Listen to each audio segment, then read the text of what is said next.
Certainly the shape of this is quite interesting.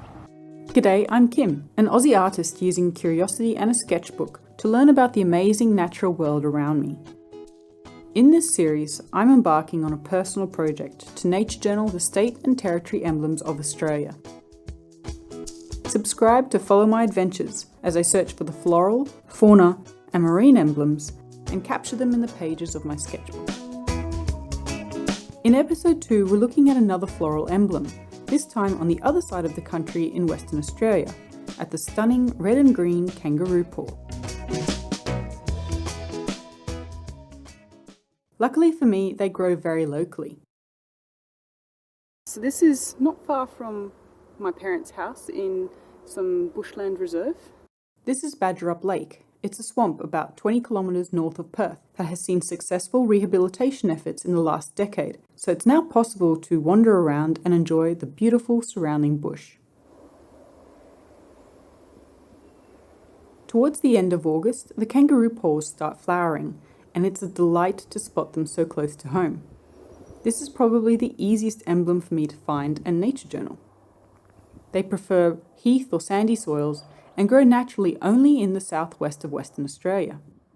As an endemic plant, they are water-wise and therefore a great choice for Australian gardens, and their nectar is attractive to pollinators too, like honey-eaters.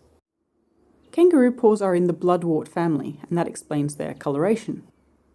The species is not threatened, but wildflowers are protected under state legislation, so no picking.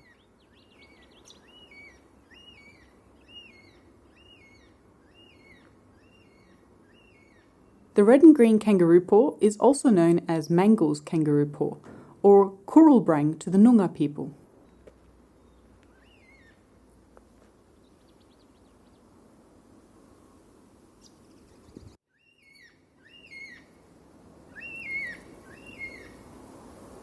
Just one.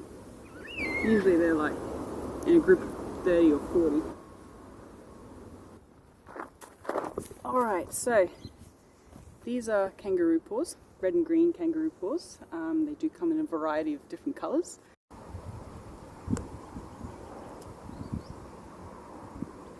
This is probably the best example I have seen.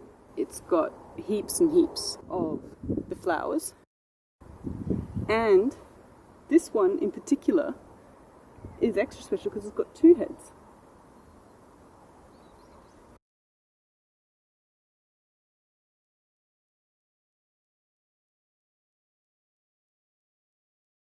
The colour is just amazing. Deep, deep scarlet red from the stem. Very bright green, especially with the sun behind it, down where the leaves are. And you can tell that they come up in like a stand, like in bunches. And there's like these white little hairs on the stem. So it does start to look a little bit pinkish with the red, and then of course the green fingers as well. So in this flower, with the light shining through, you can see that there are lines through the green part.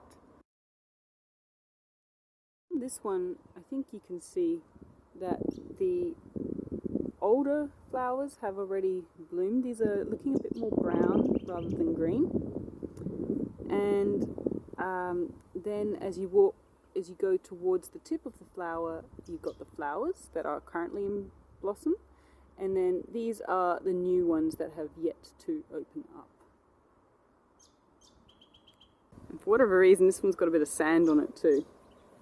Probably from people walking past, or maybe kangaroos. So there's like two pairs, and when you look at it dead on, it has this like open hand, open fingers look. I don't know if that's for a reason. Certainly the shape of this is quite interesting. So let's take a look at this one from the back, for example. So you can see there's two pairs on either side. It curves away from the branch, and then you've got the green fingers splaying outwards.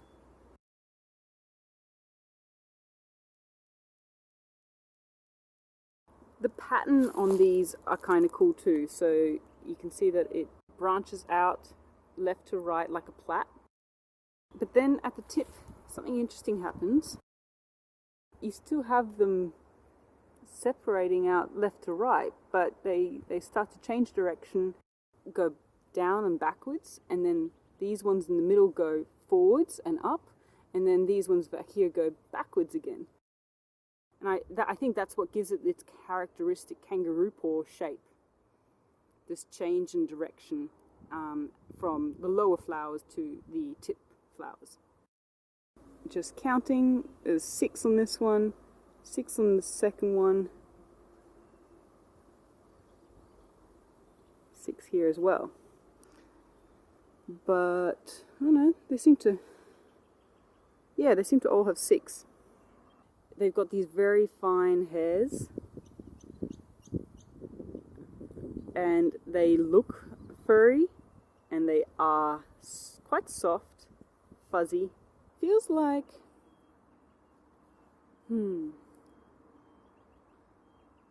I thought it would be more like down, softer. It's not. If the hairs, you can still sort of feel the texture underneath it. They feel quite fragile, but the stem is quite stiff, quite hardy. And I guess that's for the wind, and so that it doesn't break easily. So another thing I've noticed is these leaves on the side. There's one. And let's have a look at close look at that white fuzzy texture. We can.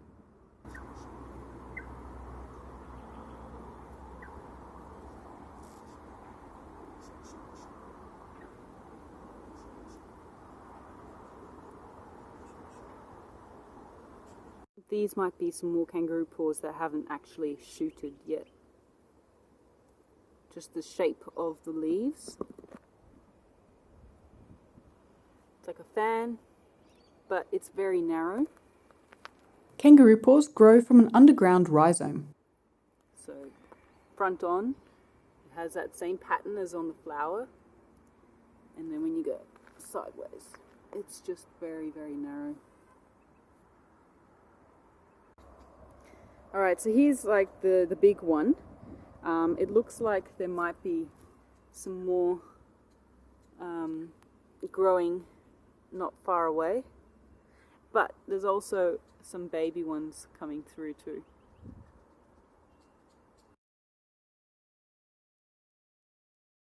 One thing I've noticed is that all the flowers, they can face in many different directions.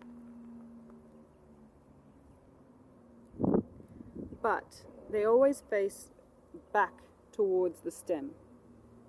So these ones are always pointing back towards the stem.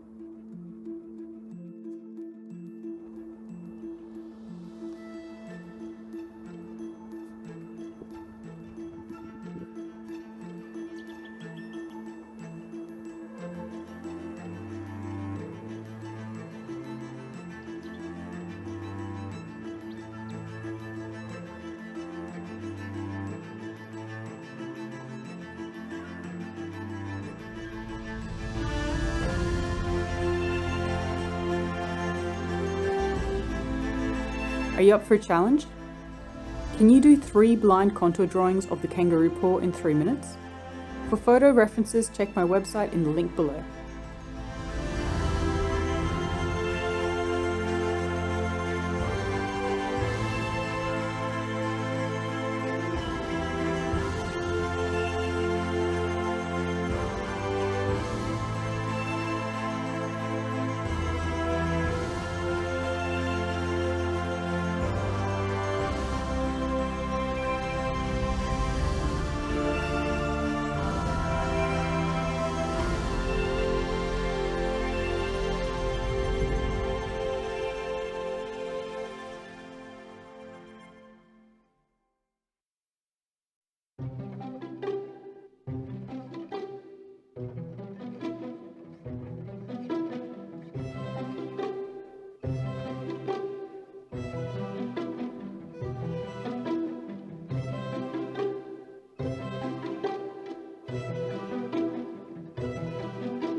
If you liked this, you might be interested in my watercolour painting time-lapse of the kangaroo paw next. Let me know in the comments what's the strangest flower you've ever seen, and feel free to share any questions or interesting facts about them as well. Thanks for watching and see you in the next video.